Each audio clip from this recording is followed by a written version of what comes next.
हाँ छात्रों, good morning. किरण class channel पे आप सभी का स्वागत, वंदन एवं अभिनंदन है। आपके बीच में चौरसिया सर आ चुके हैं।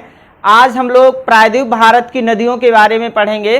चूंकि उत्तर भारत की जो महत्वपूर्ण 3 नदी थी और उसकी सहायक नदियों के बारे में हम लोगों ने पढ़ा, सिंधु, ब्रह्मपुत्र और गंगा के बारे में पढ़ा और उनकी सहायक नदियों के बारे में पढ़ा जो एग्जाम से प्रश्न बनते हैं। आज हम सभी प्रायद्वीप भारत की नदियों के बारे में अध्ययन करेंगे और प्रायद्वीप भारत में सबसे पहले बंगाल की खाड़ी में गिरने वाली नदियों के बारे में अध्ययन करेंगे। इसके बाद में अरब सागर में गिरने वाली नदियों के अलग अलग इसका अध्ययन किया जाएगा। अगर 2 चीज़ आपसे पूछे, सबसे पहली बात, जैसे वो कौन सी 3 नदी है जिसे पूर्ववर्ती नदी के नाम से जाना जाता है, तो सिंधु, सतलज और ब्रह्मपुत्र।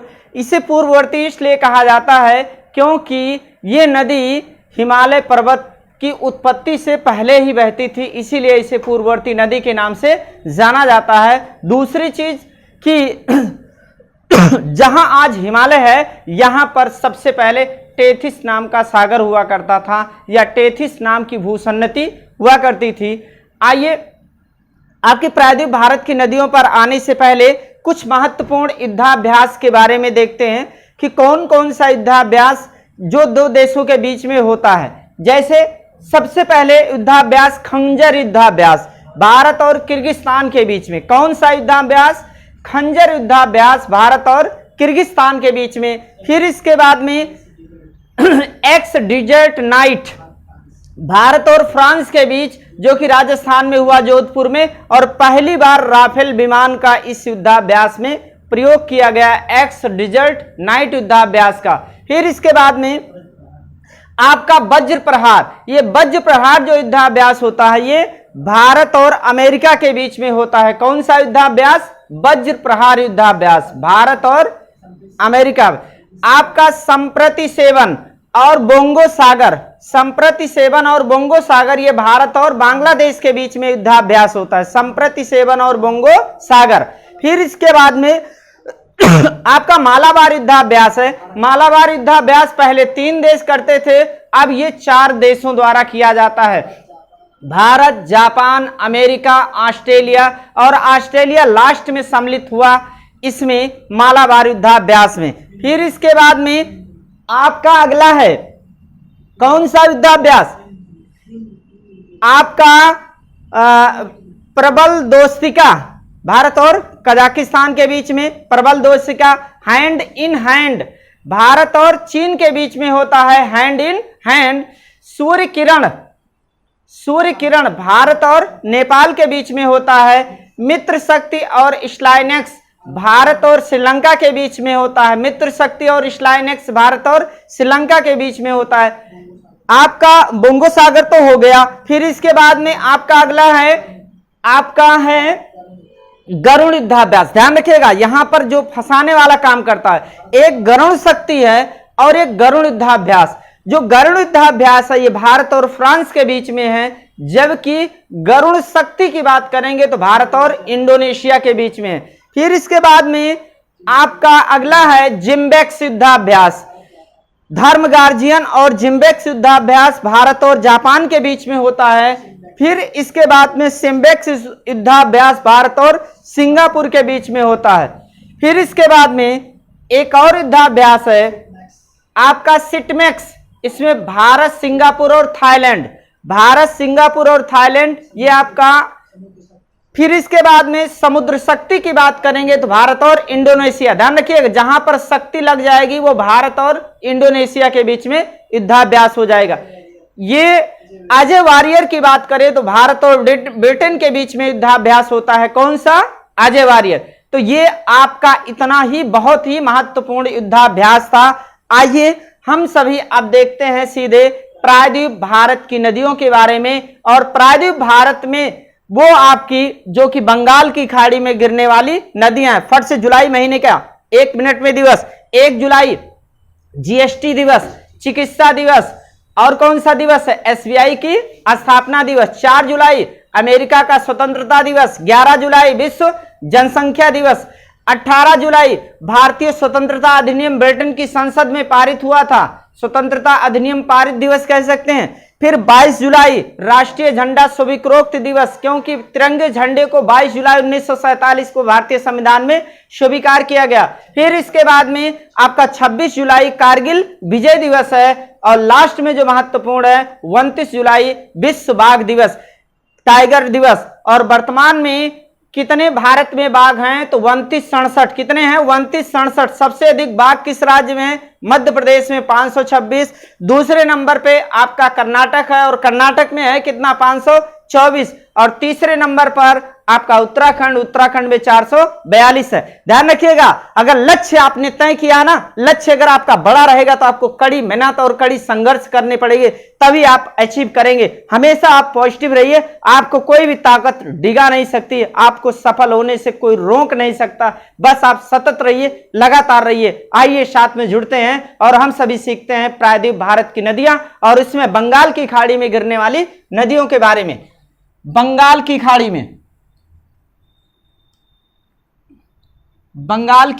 खाड़ी में गिरने वाली नदी, और सबसे पहली नदी कौन सी है? महानदी। महानदी का जो उद्गम स्थल है, इसका उद्गम स्थल कहां है? तो आपका ये छत्तीसगढ़ के सिहावा जिले से, छत्तीसगढ़ के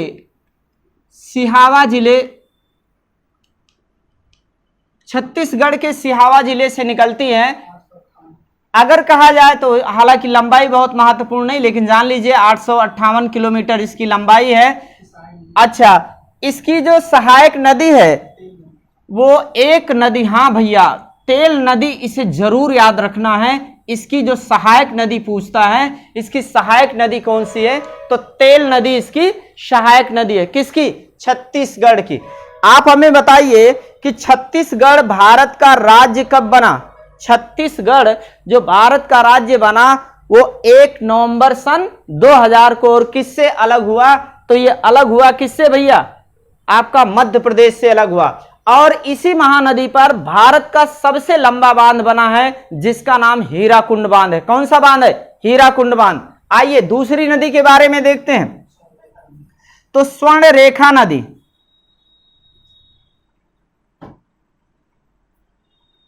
स्वर्ण रेखा नदी, ये भैया छोटा नागपुर पठार से, छोटा नागपुर पठार जो कि रांची के पास से ये नदी निकलती है। बहुत बार पूछा गया है कि स्वर्ण रेखा नदी अपना जल कहां गिराती है? तो बंगाल की खाड़ी में। और जमशेदपुर पहला इस्पात संयंत्र जो लगा था भारत का, वो स्वर्ण रेखा नदी के तट पर। अभी इस पर कौन सा जलप्रपात है, मैं जलप्रपात का एक अलग से वीडियो अभी बना दूंगा। फिर इसके बाद में अगली जो नदी है, सबसे महत्वपूर्ण नदी पर हम लोग चर्चा कर रहे हैं, गोदावरी नदी। ये प्रायद्वीप भारत की सबसे लंबी नदी है। ये प्रायद्वीप भारत की सबसे लंबी नदी कौन सी भैया? गोदावरी नदी। और इसकी लंबाई 1465 किलोमीटर है। ये महाराष्ट्र के नासिक जिले से, त्र्यंबक गांव या त्र्यंबक पहाड़ी से, त्र्यंबक, नासिक जिले के त्र्यंबक पहाड़ी से ये नदी निकलती है। कौन सी नदी? गोदावरी नदी। और ये अगर यहीं से पूछे, इसे वृद्ध गंगा या बूढ़ी गंगा के नाम से जाना जाता है। इसकी सहायक नदी बहुत महत्वपूर्ण है भैया। तो आपका तुंगभद्रा है, पंचगंगा है, दूध गंगा है, और घाट प्रभा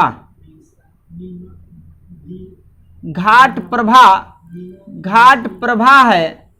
और महत्वपूर्ण भीमा भी है। कौन सी? आपका मूसी भी नदी इसमें है, लेकिन ये आपकी बहुत महत्वपूर्ण है। तुंगभद्रा, पंचगंगा, दूध गंगा, घाट प्रभा और भीमा इसकी मुख्यतः सहायक नदी है। किसकी? गोदावरी नदी की मुख्यतः सहायक नदी है। आइए आगे देखते हैं।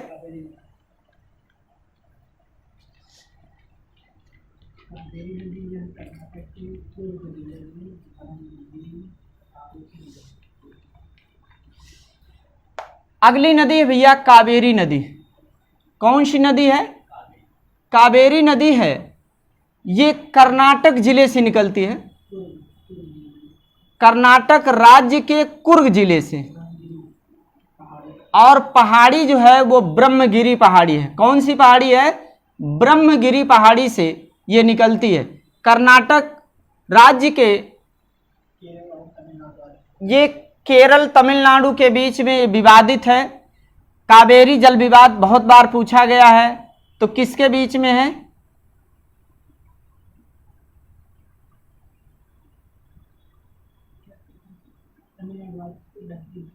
केरल और तमिलनाडु के बीच में विवादित है और उसी से होकर के ये बहती है। इसकी जो सहायक नदी है कावेरी की,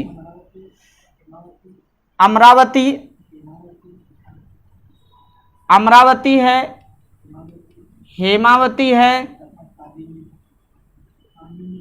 कामनी करके भी एक नदी है लेकिन वो उतना महत्वपूर्ण नहीं है। आपका अमरावती और हेमावती। आपकी जो विशाखापत्तनम, अमरावती नई राजधानी भी बनाई गई है किसकी? आंध्र प्रदेश की। ठीक।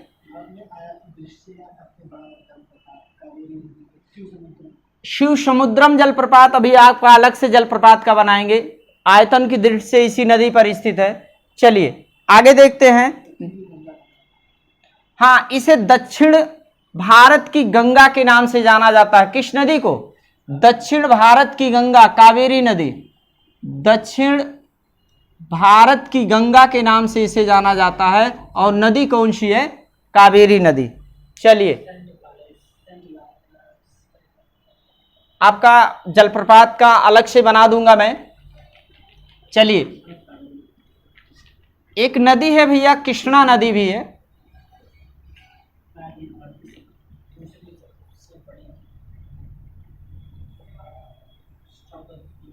कृष्णा नदी की बात करें तो ये प्रायद्वीप भारत की दूसरी सबसे लंबी नदी है। प्रायद्वीप भारत की दूसरी सबसे लंबी नदी।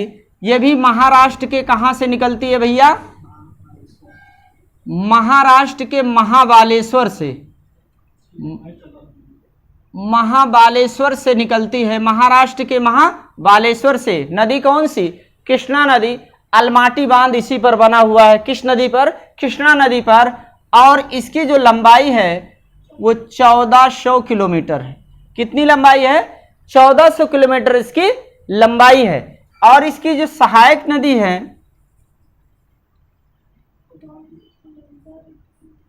इसकी सहायक नदी की बात करें तो इसकी जो मुख्यतः इसकी और नदियां बहुत ज्यादा महत्वपूर्ण नहीं सहायक नदी, तो इसमें आप यही देख लीजिए, कृष्णा नदी महाराष्ट्र के महाबालेश्वर से।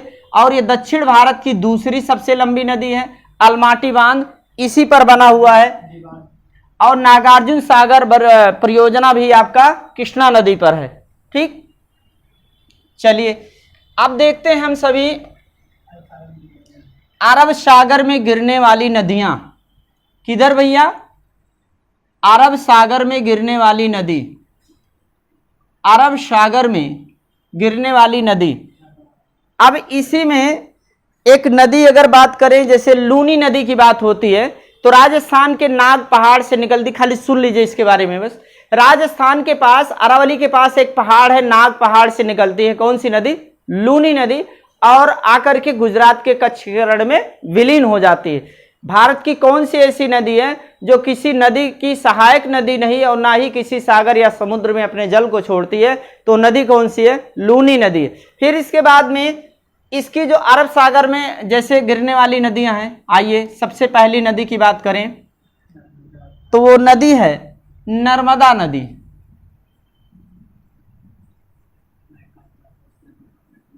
ये मैकाल पर्वत के पास अमरकंटक नामक स्थान है।